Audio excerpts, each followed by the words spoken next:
Hey everyone, I am so excited to introduce you today to Rouben Mohiuddin.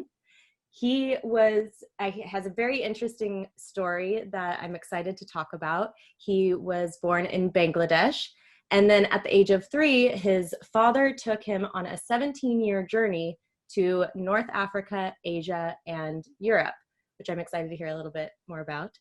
And eventually he landed in California, where he received his undergrad in architecture and environmental design, and eventually his master's in architecture. He started his design career in firms in LA and New York, and then settled in Chico. And Chico is a small town in Northern California, beautiful. And he is currently the assistant professor of interior architecture at California State University, Chico. And Rouben was actually my professor about a decade ago now, which is wild to think about. Rouben's hardworking, thoughtful designer who is inspired by giving back through pro bono community projects. He and his students have been involved in some pretty incredible community projects lately that I'm looking forward to diving into a little bit. The main reason I wanted to bring Rouben on today is because obviously we're all in the midst of a pandemic, which has thrown the schooling a little out of whack. So most everybody is either partially or fully virtual these days, and which of course is hard for everybody, but I was very interested to see how the design studios and the studio culture is being affected by this. So welcome, Rouben. Thank you for being on here with me today. Thank you. It's very exciting. So I do want to discuss, how you guys have been handling this disruption of the pandemic. But before we dive into that, I do want to find out a little bit more about your origin story, because it is very fascinating. And, it must have been incredible growing up basically around the world. So did this influence basically you pursuing architecture? Yes, absolutely. It definitely was a huge driving force in deciding what to study and what to, when I was thinking about higher education, where do I go? And I was interested in making things always. And I think the travels and being able to see these amazing places, from historical culture, buildings to current infrastructure in these different places, perhaps inspired me or pushed me towards architecture and engineering, if you will. I've always been interested in the arts. So I think, having traveled all these places and getting exposed from these cultures, I was fascinated by the art, engineering, and architecture of these places. Yeah, and I can imagine it probably helped develop you as a designer even more, because you've experienced a bunch of different cultures and weather and climates and stuff that probably influence you here, which is pretty cool. So then what brought you to Chico? Because Chico is such a lot of people have never even heard of it, which it's my favorite town in the world, but. It is a fun little town. In fact, I never had any plans to move to Chico. It kind of happened. I think part of my growing up, having moved in so many different places, I could never really have a plan, like this is the agenda and this is the 10-year plan. And I was young, so I was traveling with my parents. And so we kind of went with the flow. We improvised, depending on where we were, where we lived. And so usually it would be a stay of about 3 years in each country. And so moving around in Asia and Europe and the Middle East and all those places, about 3 years to 4 years for each country, I would say. Wow. And because there was no direct sort of that stability, if you will, part of me just kind of was willing to explore and be open to new experiences. And that's how I ended up in Chico. When I made a decision about 10, 11 years ago that I'm going to pursue education and transition out of full-time practice into education, and then get involved with practice through my academic world, basically. Yeah, and I think that's a really great way to do it, because you can kind of do best of both worlds. It's not like because you are a professor, you have to put aside the designing. And also, I feel like the younger crowd is very inspirational. So you probably get inspired working with the students as well. But so what made you decide to move towards education rather than full-time practice?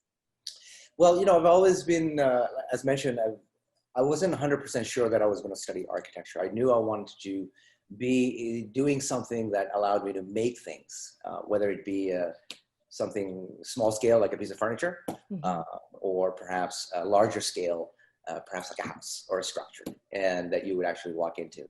So, you know, my education really started out with a hybrid sort of approach to, I took classes in the fine arts, I took a lot of classes in architecture, graphic design, I mean, just kind of like a very liberal general education around the arts, combining architecture and then taking a few of the engineering courses along the way.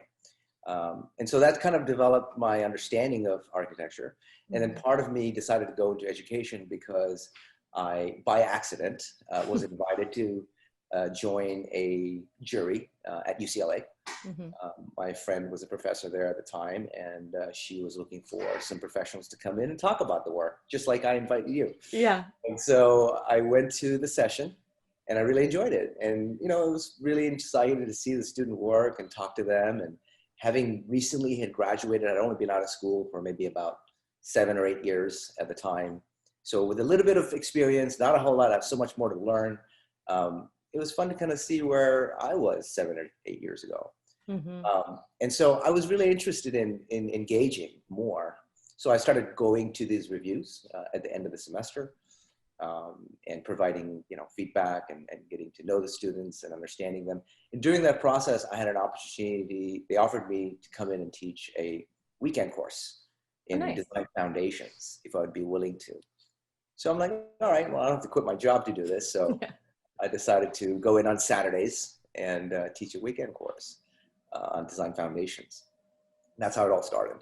And then slowly, I think, you know, a few years later, I moved to New York for work. I got a new offer, a new position, ended up joining a company out there.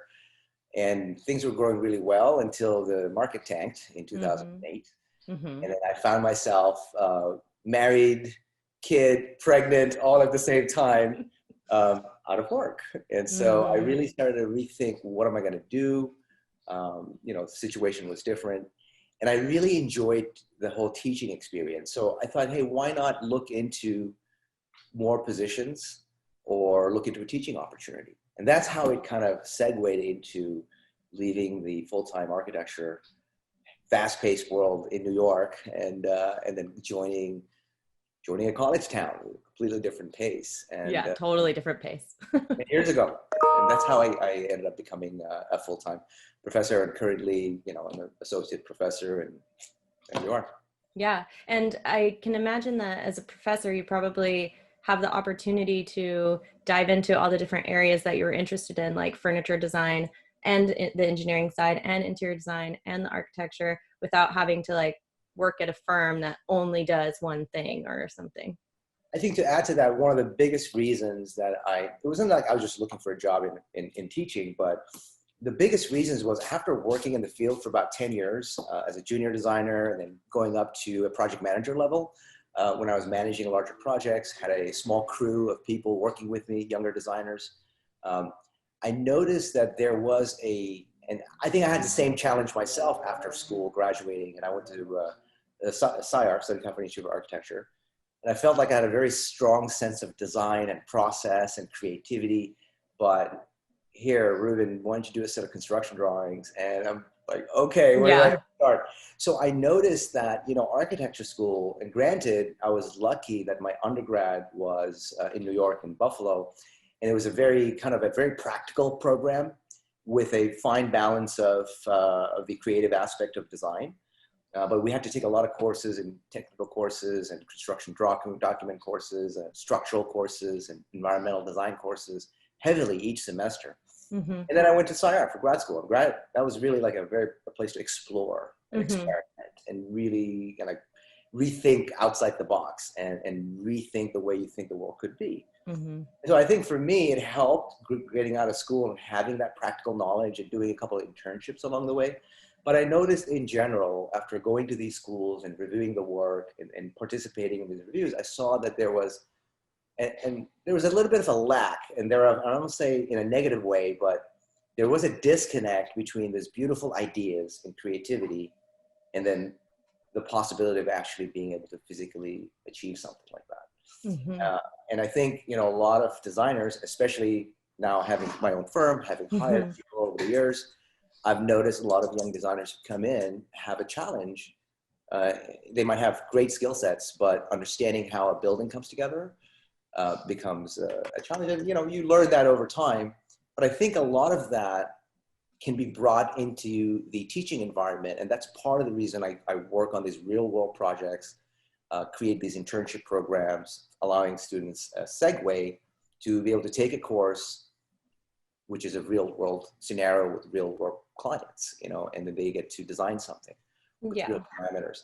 And so I think that gives you a sense of, a sense of responsibility and of the realities of the design world. And two, that, it doesn't happen in a vacuum. It happens in playing with and discussing in coordination with a lot of people, building inspectors to engineers to clients who all have a say and will affect your project. So how do you manage all that? And still maintain your vision, I think becomes the biggest challenge, at least for me. But no, it definitely does. I mean, because exactly, like by the time you have gone through all the code requirements, the zoning, your client requirements, the inspector requirements, like you're saying, the budget, all this stuff, you're really left with a pretty solid framework of what you can and can't do in terms of design. And so that is very different than being in school and you're designing a monastery that's unlimited budget, that's beautiful and incredible, which of course we all aspire to one day, but. And I think, that's important as a student, you want to be able to unleash the creative mind of someone and not have them bogged down into realities of gravity and structure and and our, those kinds of things. But as you develop in the program, I think it's important that along the way that you have a good understanding of some of these things, the reality of the practice and the thing. And so going back to my own education, even though I had some of these technical courses, I frankly had a gap. When I joined the field, the first 6 months was a huge learning curve. And I had to pick up, I had the skill sets. I can draw, I can render, I can use the computer, I can research. But, I really had to learn some things very quickly.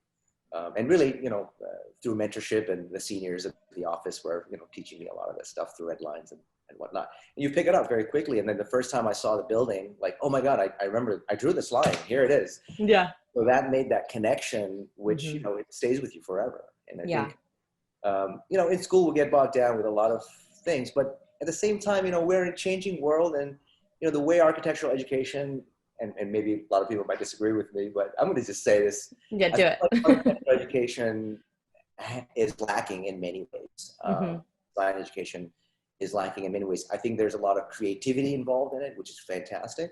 But at the same time, I think there needs to be, an understanding of not architecture with a big A, but architecture that really deals with human beings, and humanity, and people, and cities, and public spaces, and how do we really live in our world? And not like look at beautiful buildings, but really use them. And I think that's where the disconnect maybe sometimes happens. But every school is different. And perhaps when students choose their schools, they should be aware of, where certain schools are much more technically sound, some schools are more creative, some schools have a nice balance between the two, and do your internships. Those are well, that's exactly right. I mean, I think it would be important to kind of differentiate between the schools. That would be really nice. But also, I remember in grad school, them basically saying, we only have so much time. And so you have to go get your internship or your work hours in order to learn all this stuff. But then you get into the real world. And I remember being so insecure about details, because there was maybe one class that we learned details, and it's, it's scary. And that's like really important. God is in detail, right? Exactly.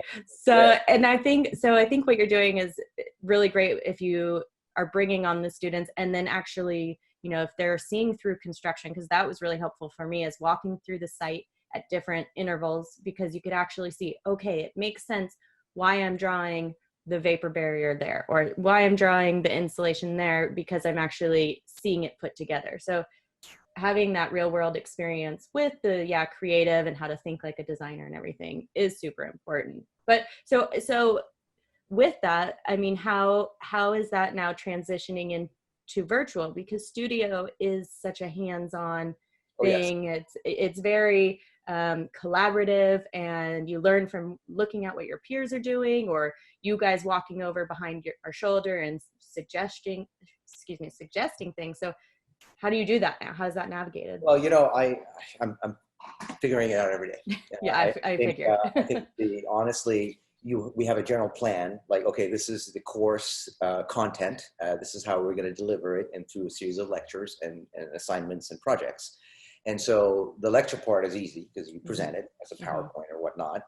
And then you get to work. And I think the biggest challenge is not necessarily seeing what the students are doing, but being able to help them.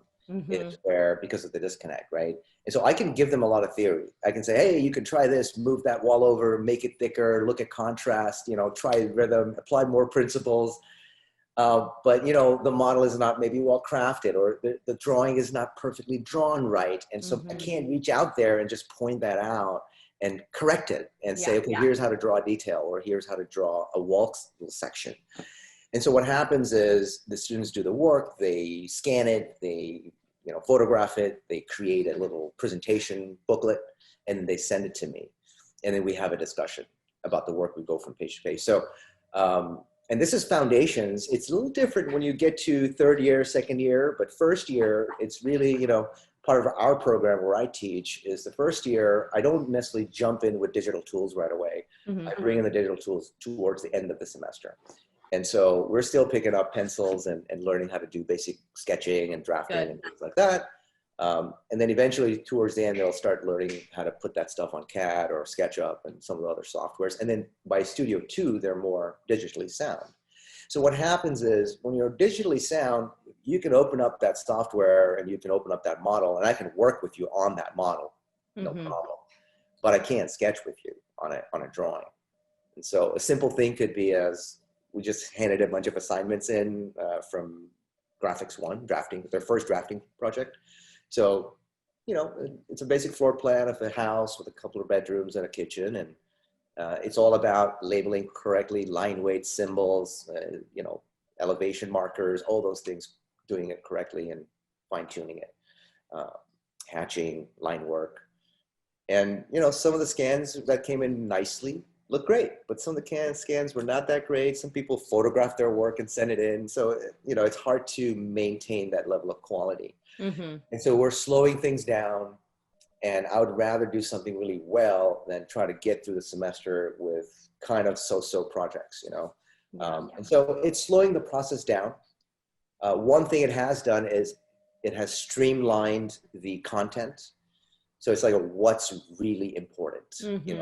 Let's take out this, let's take out that, Less busy work. Yeah, less busy which is work. good. Yeah. And some of the advantages, they have more one-on-one attention and being in a large classroom. So are they only doing individual projects now? There's no group? There is going to be some group work. And so by the time they get more, I would say, I guess they become more aware of different softwares and start to use some of the more sophisticated softwares, then they can do group work, because they don't have to be physically together. But physical model making and drawing is a little bit more challenging. And so we are going to be digitizing things more down to, the use of software early on in the semester rather than later on in the semester. But the biggest challenge is really like, my student made this model the other day, and she made this model with this material. She wanted this really smooth flowing line. And so she was able to work it, but then there were parts of the model that crinkled a little bit, and so they became angular. So we were talking about that, and she's like, well, I tried so hard, and I just can't seem to have it. I know it's just a simple 2-second fix. All I have to do is show it to her. I can't seem to show it to her because I don't physically have exactly what she wants, right? That's where the disconnect happens. And so, I mentioned to my students that the foundations folks that you'll have a little bit of remedial learning, when things go back to normal. But I also think that things are not going to go back to normal ever. And it's going to be a hybrid system going forward. That's what I was going to ask, is and maybe that's good. I mean, maybe there, I don't know. I think, you know, this semester, because of the situation, we had to go all fully online, my studios, foundation studios and everything. And so we're figuring some things out. By next semester, it's going to be a lot better, a lot more fine-tuned. We're using software and apps such as Miro. I don't know if you've heard of Miro. Basically, it's a platform where you can have 20, 30, 40 people share their work all at the same time. So imagine laying out 20 projects on a huge conference table and be able to see them all at the same time and walk around them. And so everybody scans their work, and then it's like layout, and you can move the drawings around. And anybody who writes a comment, you can use a tablet, you can write a comment or draw a line, and everybody sees it. And so we are going to be looking into some of those platforms. I haven't done that yet in my semester, this semester yet, because I have the first year foundation students. Next semester, I'm going to have the second year folks. And so they're going to be a little bit more sophisticated in terms of their knowledge of technology. And so we're going to be able to that a little bit more. And I can imagine that this is maybe an opportunity to, and I was, you know, mentioning for the students even, to find out what is needed for something like this, for like a design studio, and, you know, capitalize on that, develop a new app or something, you know, that, you know, can turn into this, and then streamline it in the future. And then that can even go towards virtual offices and all that sort of thing, to still have that collaborative studio experience, but virtually. We've also created like a group chat system where the students can talk to each other and, you know, share each other's work. You know, from feedback from some of the students, I've gotten mixed reviews. Some enjoy it. They're like, this is great. I literally have you one-on-one, and I can talk about my project, and that's it. And some folks are just like, man, I really need my friends around me to be able to be creative and develop ideas and learn from each other. You know, the other disadvantage is field trips. You know, we're stuck to videos. We're like, yesterday we watched a clip of Maya Lin's Vietnam Memorial about her story as a young student, you know, how she came out and developed this design, which changed the way we think about memorial design since then. And so, highly influential project, but she was very young. She was a grad student. And we looked at how politics and our social environments play a role in the creating of and influence the making of architecture, for example, the Vietnam Memorial. And so we looked at like how material, the shiny black granite, polished, making this mirror-like surface, why it was the right material, why not any other material, you know, and what the words became this textural surface individualized by, in order of the name, in order of the time of death rather than last name, so that they're individualized and memorialized individually. And then of course you find the words, you find the name, you see the name, and you see the void and the reflection of a world beyond that you cannot reach, where this person is perhaps, and then the tears fall, right? So this heavy emotional sort of idea made by this simple wall. In fact, she really didn't want to call it a wall. It was more like an edge revealed from the earth, you know, exposing these names that have fallen. And so something so simple, yet a powerful material, polished in a certain way, created in a certain way, detailed in a certain way to create this powerful message, right? So we were talking about basic things like this. Instead of, you know, architecture doesn't have to be huge, big, grand to be emotionally provocative. So these concepts are okay, and we watch videos.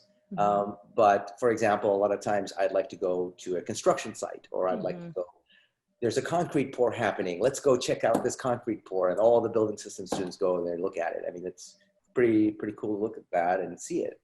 So those are some things that we're not going to be able to do because of accessibility. So there are both advantages and disadvantages, I think. The other, whether you look at it as a negative or positive, you have to be extremely organized. You can't just have a bunch of stuff in a folder, loose, carry your stuff around, put your models in your storage.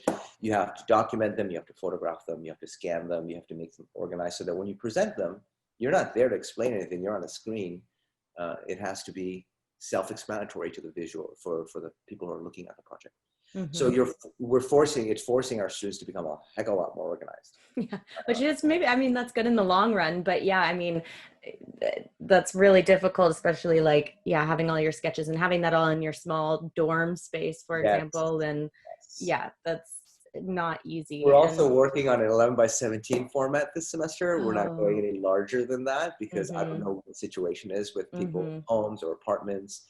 But I did say that please, please, please create a little area for yourself, a table, a chair, so that you can work there for the rest of the semester. You might be making a model and you might not want to move it sometimes. And so Mm-hmm.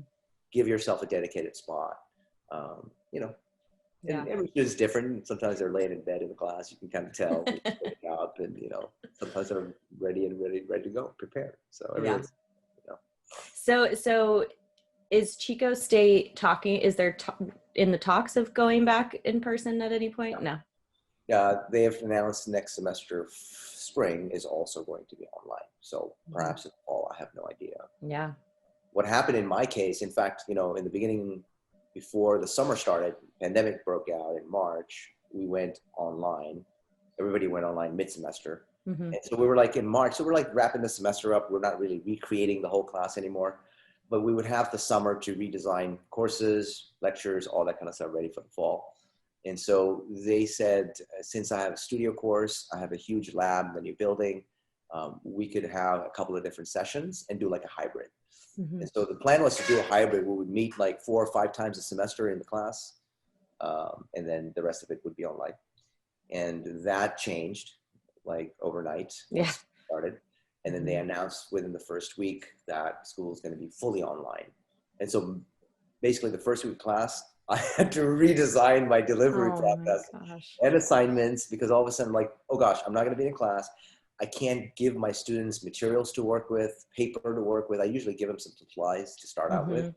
None of that is going to happen. So we scrambled and, you know, we're moving, we're working, and there you go. Yeah. Wow. So are you dying to get back in full, in person?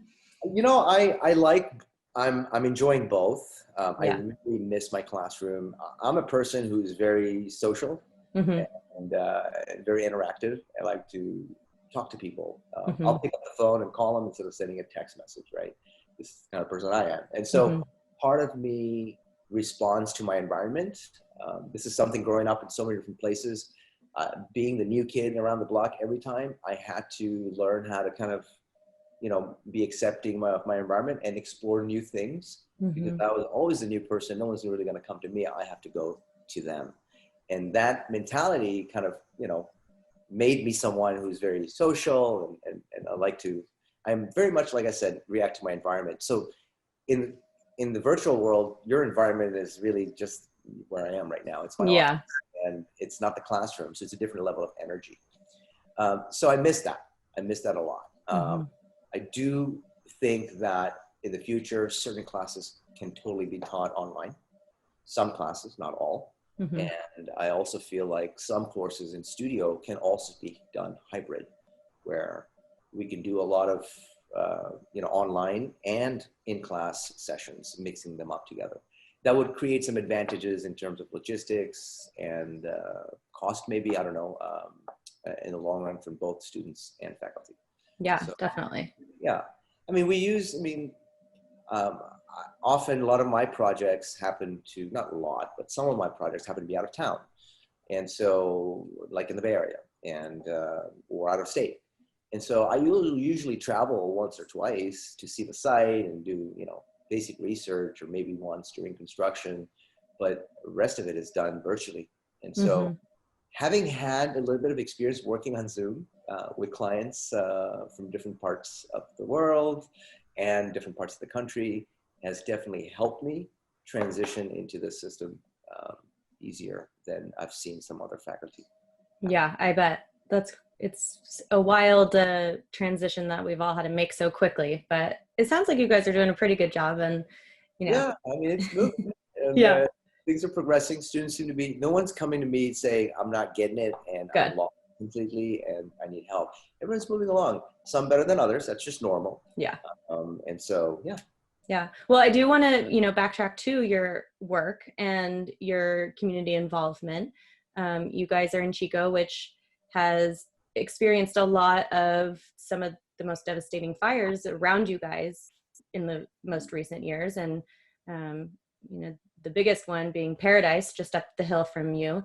And that's actually where my husband's family's from. So my in-laws lost their home during that. And Oh just, gosh. Okay. yeah, Yeah. seeing the videos and, you know, luckily like they were up at that time and able to get out, but it was just, it's obviously been devastating. And then even Chico's impact in terms of all these now influx of people from Paradise coming down to Chico. I know it's been a really big impact on the community. And so I have read and seen that you guys are getting involved with the students in designing homes, and I want to hear more about that. It's super interesting.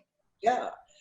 So this all happened, you know, part of our department, and I think, you know, going back to, you know, my teaching philosophy, having moved so many places, having experienced so many different cultures and different people from different races, part of me kind of reacts to my environment. So when I remember when I was in Africa, I wasn't trying to be Bengali. I was trying to be, you know, understand, learn the language, eat the food, you know, go to the galleries, really understand this culture as they are.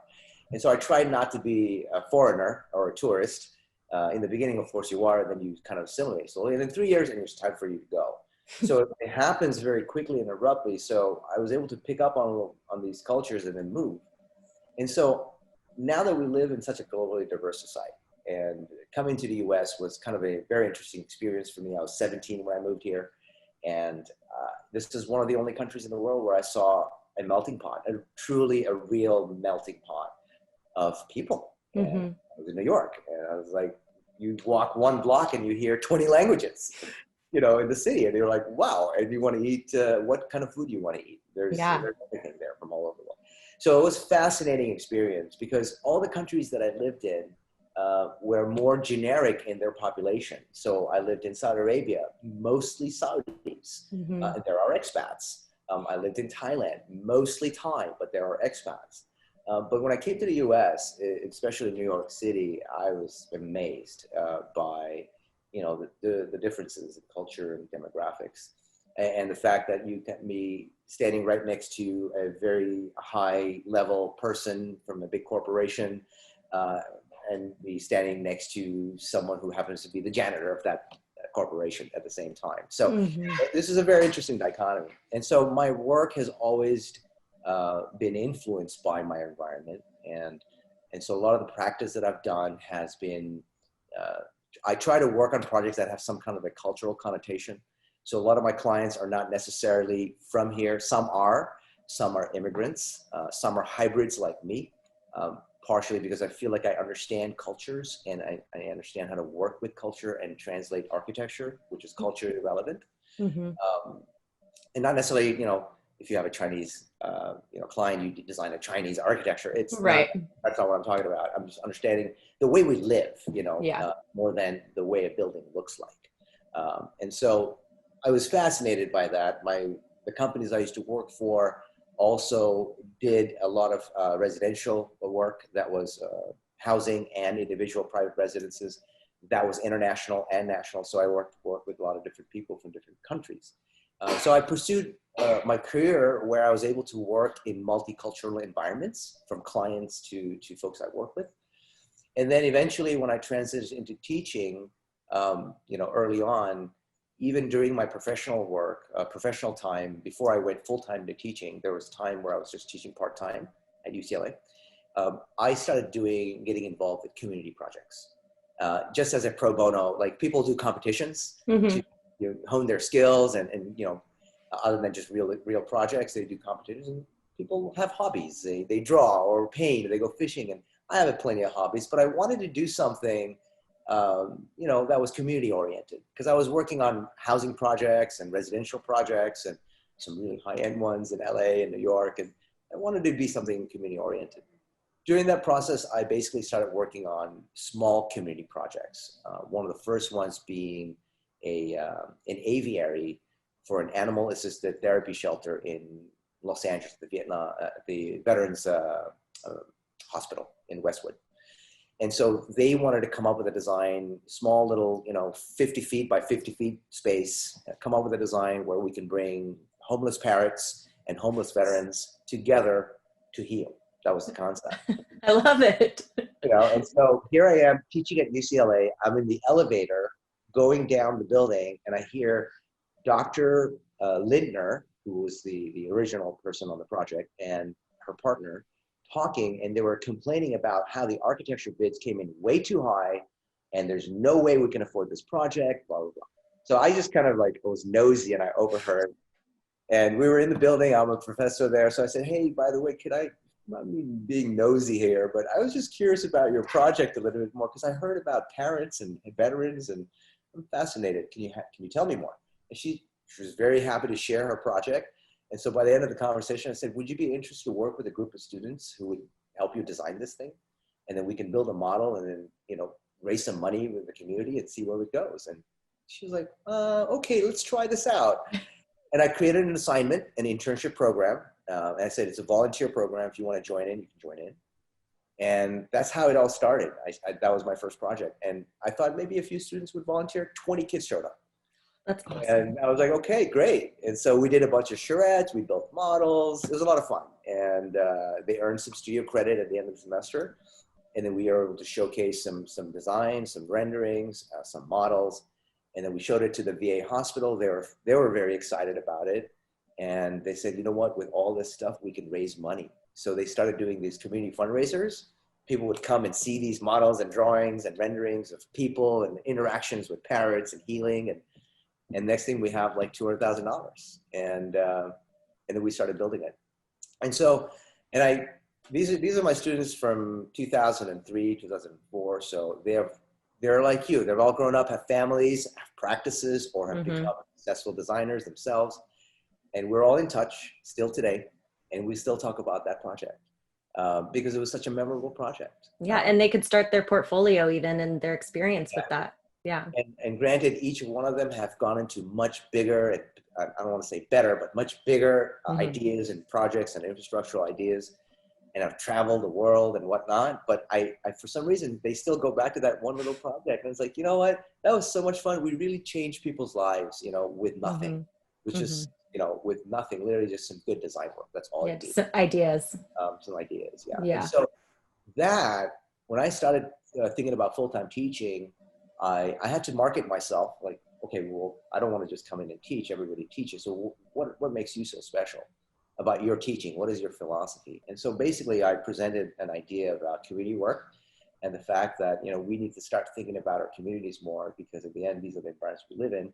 And unfortunately, most of the architecture that we do are usually for the people with the big budgets and opportunities that, that are only available to those kinds of projects. And so what happens to the rest of the stuff? And so I think, we don't have to necessarily design architecture with a big A, but good ideas, well put together, that can change the way you live and for a better way. And so the community project idea was a way for me to teach, not just teach skill sets that's needed in the real world, but to really instill a sense of responsibility within my students before they graduate. Yes, I got some experience, but two, in the long run, hopefully they realize the work that they do impacts the environment. And if we take a little bit more care and attention, then we perhaps will have better environments to live in the future. So that's kind of how it all started. And it became a very core part of my teaching beyond the regular classes and the day-to-day things that I do. The community work keeps me in practice, involved in the practice, learning, there's things changing every day, as you know. You do it more than I do. And then at the same time, it allows my students a connection into the community before they graduate. And it helps the community really achieve something that they've been wanting to without any cost. And secondly, I think it also creates a standing for our program within the community as a program that is really involved with their community. And so Rebuild Paradise was very natural progression. I've worked on many different projects over the years. So when the fire happened, the first thing, it was March. And so the first thing, it was October 2018, and I'm sorry? Oh, November, sorry. Yes. November. So November. And so it was coming to the end of the semester. And so we're like, okay, spring is starting up. What do we do? What do we do? And the first thing I did was I was teaching foundations. And I said, okay, this semester we're going to design a shelter, a small little shelter that is like, can be a bomb shelter. It can be a hurricane shelter. It could be an earthquake shelter, whatever it is, but a shelter. Mm-hmm. So we're going to investigate the idea of shelters. And then we did that project, and the seniors did the same project, but more advanced level. They really did a more of an infrastructural design. And then come to find out along the way that students from Montana State and Cal Poly Pomona, Cal Poly San Luis Obispo architecture students were also working on something similar.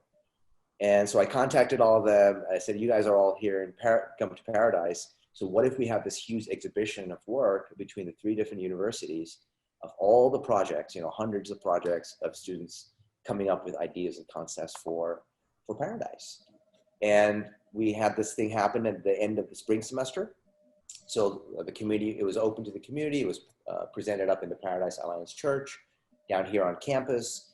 It was open to the public. Lots of people came. And I just sat there and documented information. I talked to a bunch of people. And by the end of the conversation, Rebuild Paradise Foundation, the director, Charles Brooks, approached me, and we started talking, and he's like, hey, would you be interested to develop some real projects for us? And as a professor, I said, would you be interested to work with some students? Yes. The exact same line that I used the first time. And they were like, well, how would that work? Mm-hmm. And I said, well, it would be under the professional guidance of myself and a licensed professional engineer here in Chico, who would be willing to volunteer their time to work with me on the architecture side and develop a series of designs. And we'll work on, really focus on not houses for anybody, but people who are not insured who want to rebuild. Mm-hmm. And this is not like here we're doing a bunch of free plans available for the community, but rather we would go through the foundation. You would have to apply for a grant to receive the plan to work with. But the plan would be master planned and approved by the county and the city. Mm-hmm. And the only thing missing on the set would be a plot plan. Mm-hmm. And that's something the homeowner would have to hire an engineer or an architect to get that developed on the final stages, should they choose to build that plan. Mm-hmm. And so we started out that way. And as any architecture project, we don't sit here and come up with designs. We invited the community to participate. And it was incredible. The students organized these community events. They talked to people. They documented information. They went up to the location. They took pictures, collected data. And then we started talking to builders and engineers. And we started saying, hey, what are your thoughts about building in the fire? What kind of materials do you want to use? What kind of venting systems? What kind of finishing systems? All those things. And we made a tally of all that stuff. And we started compiling all that information. And at the end, we had this huge book of information, materials, venting types, insulation type, and all kinds of components, basically. And then we took all those components and started making floor plans with them. So rather than making a floor plan and finding components to it, mm-hmm. went backwards. And so we took these components and said, what can we do with these to make architecture with, or small scale residential? And we talked with the engineer, and the design approach was something that can be simply built. Mm-hmm. Engineered trusses, something simple enough that a homeowner, with the help of some people, can actually build themselves. Mm. And we came up with 4 or 5, I think 5, still working on the 5th one, plans that all share different parts. And so, just to get an economy of scale. Right. And so the students designed, basically, we started in the fall of 2019. And then we went till 2020 spring. And from the fall to spring, March, when COVID happened, we were able to come up with the designs, the schematic design with renderings, and present it to the community and got it approved. And then COVID happened. And then the internship was dissolved. And so I ended up in my office with a stack of design drawings, basically a floor plan and 4 exterior elevations. Of the 5 different plans that we all came up with. So I'm looking at the stack this summer. I'm like, okay, well, they have to go into the building department. So basically my job, this is, my job as a pro bono designer. I'm basically working on these plans and getting them permitted. Oh So I've my got the gosh. first two completed, submitted over the summer. I submitted them right before school opened in August, and we just got approved. There were a couple of revisions required, and we just got approved about a week ago. Good. So now number 2 is going out to permitting, and then 3, and then 4, and then 5 is going to be a container house. Oh, nice. Yeah. And then along the way, it's not just me working with the community, with my students, but a lot of it is research component. And so a lot of the data that we're compiling, we're going to be using this as an open source library. And so we've worked with, Rebuild North Bay. We've worked with other organizations. I know we've been contacted by people up in Oregon for the fires. And so all of this information is going to be available to the public. So should you want to rebuild in a fire-prone zone, here are some guidelines. Yeah. Some materials to look at. Exactly. I love that, because when you were mentioning all that, that's exactly what I was thinking about, is that, Chico's not the only place that experiences fires all over the world. I mean, and so having just like that kind of blueprint. And of course there's the fire marshals, like set, Yes. things, but to have all these different designers and engineers and MEP people coming in together to design something really great is such a great way to make it accessible to all these people. Absolutely. And these are not like, beautiful types of, they're very simple, modest structures, right? And part of the reaction was, remember right after the fires, I spent a lot of time, what we did right after the fires at the Disaster Relief Center, DRC. DRC, they converted Sears downtown, the mall. They took Sears and they converted it into this center. And so AIA had a booth there. And so I got a call from AIA and saying, hey, Rouben, you're up in Chico. Would you be interested to kind of help us with this, manning this booth? I'm like, I'm already down there. You guys want to man a booth? I think it's a little too early right now. The fire just happened. They're like, we just want to be an information source, So I'm like, yeah, sure, no problem. So if you want me to come up here and man the booth, I'll be happy to be here. I'm in town. And then we created a schedule, and there were people from Sacramento and other folks, other architects coming in to volunteer their time. And I would be sitting here, and nobody was asking us about how to rebuild at the time. Fire just happened. People were freaking out, trying to figure out what they're going to do. So we ended up becoming like an information source. Like, okay, you need help with your insurance? Okay, let's go here. We'll take you to this line. We can help you there. And a lot of it was really listening. Like, people just wanted to vent. They just wanted, hey, you know what? I just got out of here, and this is what happened to me, and blah, blah, and insane stories about survival. And these heavy-hearted days. At the end of the day, I'd go home and I'd be like, oh my God, I don't know how you go through this. I can't even imagine. And so what happened was I basically was listening I heard that they're not just individuals, people who wanted to live up there had a certain lifestyle. Yeah. The smaller towns like Concow and other little Yankee Hill, places that got burned down other than Paradise, they were generational communities, like third, fourth, fifth generation of communities sitting and living together from one house to another. These almost like these communes almost. Yeah. And so we're like, well, how do we even tackle something like that? And cost was a big issue. And that's why the economy of scale, simple to build. These people eventually, when we started working on projects, and granted, since then I've been doing a lot of private projects too up there, more of the custom homes. It's the same issues. Like, well, what kind of material am I going to use? How far should I plant my tree? And so these guidelines are standardized, and they can be good practices.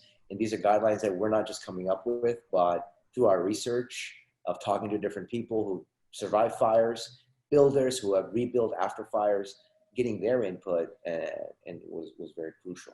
And so it becomes like this little library of information. Yeah. And so that's kind of how we got involved as students. And then, frankly, the idea was to get these students continue with the construction documents and submit and everything, but that portion didn't really happen. I get to do that fun portion. Oh man. Well, it's so good that you're even getting to that point, and that you're even have submitted and are starting the permit process, rather than, just being an idea and then not executing. Every community project that I have taken on, I do not usually take on, and this is extensive discussions with whoever we're doing the work for. Is this something you guys are going to just kind of It's like, what are you going to do? Are you going to do this or not? If you're going to do this, we're seriously going to do this too. If you're not going to do this, you just want some ideas, we're going to approach this as just ideas also. We're not going to spend the time and have 20 community meetings and you know, all these kind of things. We'll just generate some concepts for you. So it all depends how much the buy-in is from the other party. And I think, you know, Rebuild Paradise Foundation has been fantastic to work with, very supportive, and they've helped us all the time along the way in terms of gathering, organizing, and all that. And, you know, like this project, you know, the students, sure, they didn't get to do the CD portion, but they did, you know, drawings and renderings and models. But more than that, they did community organizations. They sat there with people and they gathered information. They did a lot of programming, months of programming. And I think that's crucial. We don't get to do that in the classroom. That is so crucial. Even just talking to the community and listening for their feedback and designing for that, because, you know, a lot of times if you have to design something and go in front of a community board, a review board, you want to make sure that you're designing for the stakeholders, the people who are going to be using it and enjoying it. And so learning that process, like you said, you can't really learn that in the classroom. And so it's really an invaluable experience that they were able to get, for sure. Oh, absolutely. I remember there was, this was like months ago, midstream, when we had our schematic plan. I said, you know what, we ought to meet the building department and we should go to speak to perhaps one of the plan checkers or maybe the lead plan checker there and tell them, show them the stuff and see what they say. And sure enough, he was willing to meet with us. Like, oh, he was so excited. He was like, you guys are going to bring 5 plans? Yeah, come on up. Presented, and he had a bunch of things to say, and he went through the code book. He's like, make sure you have this note on there. Make sure you have this on there. Good. And so yeah, we created a standardized sheet of notes that are going to go in each set, depending on which jurisdiction they go into. So they're seeing the streamlining, the efficiency, how things work, you know, in real world versus, say, you know, in the studio. So I think that was a priceless experience. And more than anything, I know these projects are they're gonna haunt them in a good way for the rest of their life. Yeah. For sure. Well, I definitely want to share some of the maybe renderings or floor plans or whatever you guys have for that. I know that people would be definitely interested in that. Okay. Do you share some? Or? Yeah. If you can email me some, and then I'll do a blog post with this, and then and I'll share all that. Okay. So I do want to, you know, I love this. I have to ask you, when you're not designing or teaching or working with the community, what do you like to do? What's your hobbies? If you have time. Oh yeah, I do make time for my hobbies. You know, I think, you know, what's interesting is you get out of school, right? And I went to these really hardcore architecture schools where we spent every night, slept in the studio. Oh, I don't miss those times at all. No. But I remember those days at SciArc and rainy, leaking roofs and in the middle of the night, all kinds of crazy stuff. It's we were in a warehouse back then. Anyhow, so I remember when I started working, I was like, wow, we have a lot of time. Like, I'm done, 5 o'clock, 6 o'clock, I'm usually done. You know, sometimes I would work late, but the weekends were mine typically, you know. So I started picking up on hobbies, and really I like making things. Even though I'm, you know, being a builder, designer, I still make things. So making furniture and doing art was sort of a starting hobby. Mm-hmm. And then that all stopped, I would say, when I started teaching full time, and my practice started a couple of years after teaching. Now I really try to get away from architecture and design. You know, it's funny because when I was younger, I was so passionate, and still am, but I was like, this is the life. I'm going to live my life eating, breathing all the time, all day long. And now it's like, no, I need a little break, you know? And I think, you know, I like to go fishing, nature, you know, those kinds of things more than anything. Nice. But yeah, and Chico's so perfect for that. Yes, absolutely. But I have a feeling like everything I do, my wife makes fun of me. She's like, everything you do has some kind of a design association with it. Well, it's directly architecture, but there's something there. It's in the blood, for sure. Well, thank you so much for taking the time to talk with me today. I love all of this. It's so important, not only just, you know, the new style of learning, but then also the community involvement, and it's very inspiring. Is there any way for, I don't know if you're active on like social media or anything, or for people to find you, or ways for people to support you? I can link all the. Oh yeah, absolutely. Info. Come check us out on Instagram. Okay. What's your handle? What is it? Design SI? SI. Okay. I'll link it to confirm. I can send you a link. No Okay. problem. And yeah, and so I basically post things of everyday things. I don't really post anything like finished products. It's more like, here's what we're working on today. Process photos and sketches and stuff. That's exactly. Awesome. Okay, Rouben. Yeah, well, thank you. great. Thank you for having me. Yeah. And I was able to share a little bit of the academic perspective. A lot of times we tend to have this notion of academics being sort of academics, and we just draw and come up with ideas.